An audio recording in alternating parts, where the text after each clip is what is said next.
All right, Jim. Well, let's go to some breaking news here on the show. What's happened? If we talk long enough, something will happen. Breaking legal news. Raka Khan has announced she's going all the way to the Supreme Court. Oh, boy. No, that's not it. That's not all it. right. Although I'm sure it is. Has the complaint been amended since I've heard last? I have an article here from Bloomberg Law by Annalise Gilbert and Mike Leonard. Vince McMahon WWE sued by ex-writer over racist scene scripts. Oh, no. Don't tell me. World Wrestling Entertainment, Inc., Vince McMahon, and other executives allegedly discriminated and retaliated against a black female writer. Okay, I thought you were the writer. I thought it was going to be shit stain. Oh, come on. You thought he would sue? I thought you were going to say, well, yeah, a writer. Retaliated against a black female writer for objecting to, quote, offensively racist and stereotypical jargon, end quote, used in the scripts of black wrestlers, including Bianca Belair and Apollo Crews, according to the new lawsuit. Brittany Abraham's multiple complaints were ignored, and she was pretextually terminated from taking home a WrestleMania-branded chair. Excuse me, taking home a WrestleMania-branded chair, according to the complaint in the U.S. District Court for the Eastern District of New York on Monday. They fired her because she stole a chair. Well, it's one of those take-home souvenir, gourmet, restaurant quality take-home chairs from the big pay-per-views. Right. Do they have extras of those lying around, or are they for the people who pay for the seats? I've got a couple here that they gave me from the warehouse. But I don't think just every writer automatically gets one, but that does seem like something they would have just said, put that down. Just don't take that. Not, you're fired for stealing a chair. McMahon reinstated himself to the WWE's board in January and faces ongoing litigation stemming from his alleged rape and sexual assault of employees. The WWE recently announced its plans to merge with the UFC, which would create a $21.4 billion enterprise. Abrahams... Oh, go ahead. I was just going to say, backing up for a second, though, when in the complaint, we fixated on the chair, but instead she's mad because they were putting this verbiage in the script. I hate that word, scripts, but that's what happens when you let outsiders in the wrestling business. They use that terminology. It's the terminology they're using, though. It's not like she's invented it. That's what I'm saying. All these people, all the writing staff are outsiders, in my opinion. I'm not saying just her. Anybody that uses the word script in the wrestling business is an outsider. But nevertheless, I guess what I'm saying is, should she be the one to sue, or should Apollo Crews and Bianca Belair be the ones to sue? Did they say it, or when it was given to them, did they say, I can't say that shit? Or I don't want to, or what, and did they say it, or did they not say it? And why wouldn't it be their problem they weren't asking her to say it? Abrahams began writing for WWE SmackDown and WWE Monday Night Raw in 2020, according to the complaint. She complained of racial and gender stereotypes in scripts, including ones instructing Belair to say, quote, don't make me take off my earrings and beat your ass. And Crews to Wait. Yeah, I'm reading that. I don't know what the problem with that is. There's some racial connotation there that I'm not getting? What? Unless, I could see Stone Cold saying that, except for the earrings part. Let me take my watch off, and I could see Jesse Ventura saying it with the earrings part. With the earrings, yeah. Okay. Well, that's highly inflammatory language. Go ahead. And Crews to speak with a stereotypical and exaggerated Nigerian accent. Well, now that was fucking ridiculous that he suddenly became Nigerian with a spear. They did everything but change his name to Spear Chucker Jones. For you MASH fans in the audience. But was rebuffed, she said. WWE didn't immediately respond to Bloomberg Law's request for comment. The next category here, the next heading, I should say, harmful stereotypes. She was allegedly subject to a number of racist pitches after complaining. On a Slack thread that McMahon and his daughter Stephanie McMahon were included on. Okay, help me. A place for all the writers and the McMahons to share ideas all at once. Online. Good Lord, thank God they hadn't invented all this shit when I was there. I'd have never got to sleep. Go ahead. Once again, McMahon and his daughter Stephanie McMahon were included on this Slack thread. Other writers suggested a black male wrestler should dress in drag. Only when a white writer noted that doing so could, quote, perpetuate harmful stereotypes that would offend viewers was the pitch scrapped. Wait a minute. See, this is why it's almost impossible for me to have any sympathy for any writer in the wrestling business, because that's the whole idea of wrestling. Somebody should get offended and pissed off. But besides that, how is it different? How is it racist if you have a black wrestler dressing as a woman, but it's okay? How is that racist? Shouldn't that be sexist? Well, I think that just goes to stereotypes. White guys to dress as women? Well, what's the fucking stereotype? I don't know. Maybe the rest of this will clear it up. Me too. On another occasion, a writer allegedly proposed that a Muslim wrestler's secret in a script be... Oh, come on. On another occasion, a writer allegedly proposed that a Muslim wrestler's secret in a script be that he was, quote, behind the 9/11 attacks. Was that Mustafa Ali? Were they going to make him a terrorist behind the 9/11 attacks? I don't know. But okay. Abrahams and other writers complained. How can this be suing material? Shouldn't if somebody actually pitched that seriously, I think the worst thing that should happen to them is they should get fired for being stupid. Well, let's go back to this. Abrahams and other writers complained about the comments, to which Vice President Christine Lubrano allegedly responded, quote, wacky things are said in the writer's room all the time. And I know, but look at the waves we're making in the company. 4 years ago, no woman worked on the writer's team.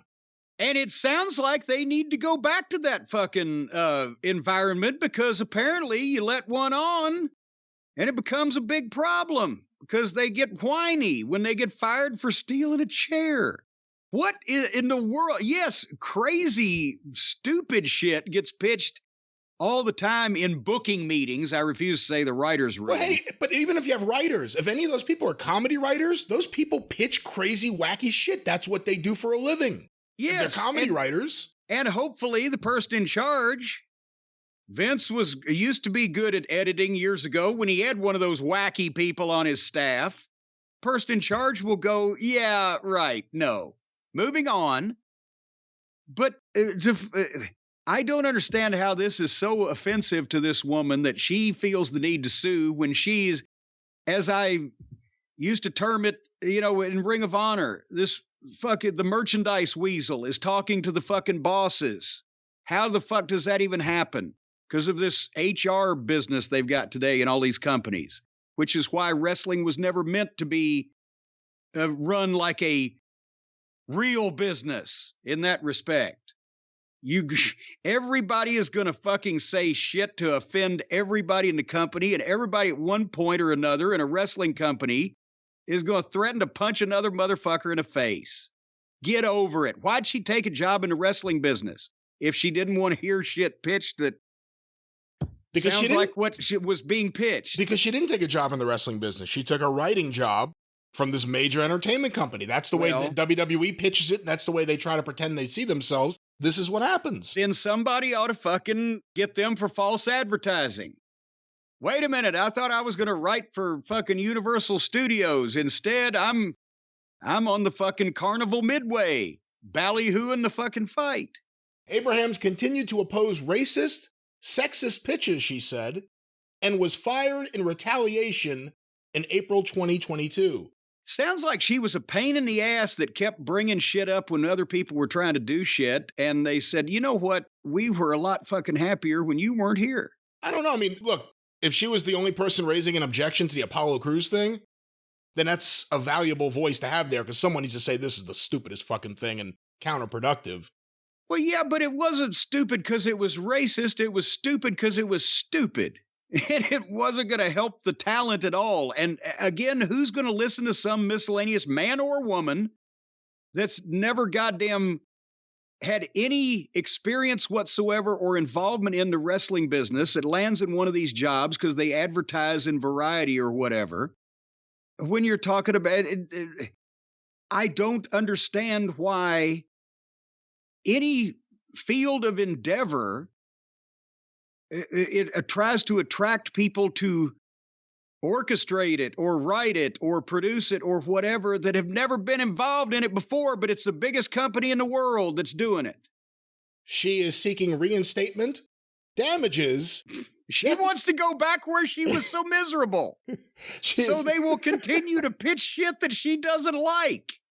She is seeking reinstatement, damages, declaratory judgment, and an injunction restraining defendants from engaging in such unlawful conduct.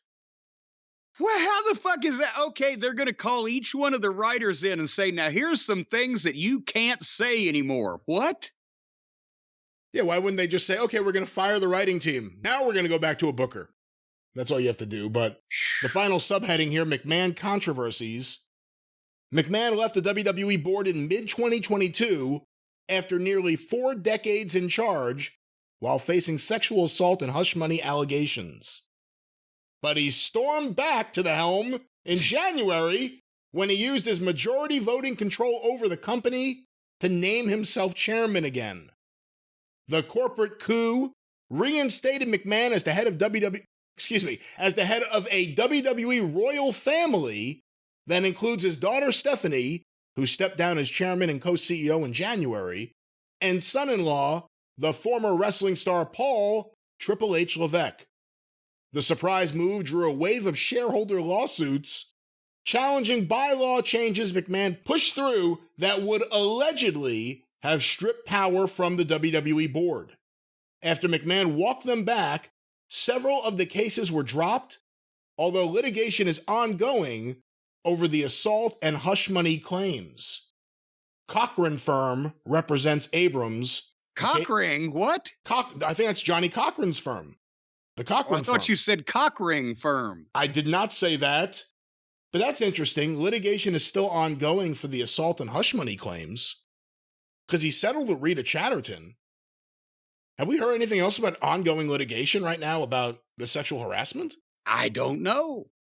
I don't remember what the final tally was. I think we were up the tally whacker, possibly. We were up around $25 million, but that's a lot of tally ho. There you go. But here's the thing with this young lady again.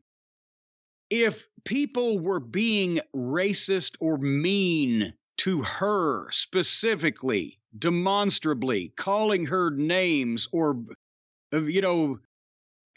browbeating her in such a fashion that she was uncomfortable, or even if they were pitching, hey, we should have everybody in Klan outfits or whatever, that might be one thing. But she's not saying that anybody was even impolite to her or racist to her or sexist to her, that they were pitching ideas that she didn't like. Well, then change your fucking job, lady. If somebody was really, for sure, harassing her or fucking in some way or another making comments about her race or religion or whatever it may be, then that's fine. Then do what you got to do. But she's pissed off because she sounds like that she was a whiny bitch that got in the goddamn way of the meetings and didn't get a lot of her concerns addressed because nobody else was concerned about it. And if the Bianca one is there, bizarre. The Bianca example is bizarre because I don't see what the problem is there. What am I missing? Well, that's what, and again, a black man can't dress up like a woman. If it was a white guy, it'd be okay. Well, what the fuck is the difference? Then that would be sexist, not racist, but it's actually not sexist. Because if you're a man that will dress up like a woman, then you're pretty much probably not homophobic. So I don't know what the point is. If she was upset enough to sue someone and believe that it was grounds to sue over the examples that were just cited, I think that she's being an annoying, whiny person.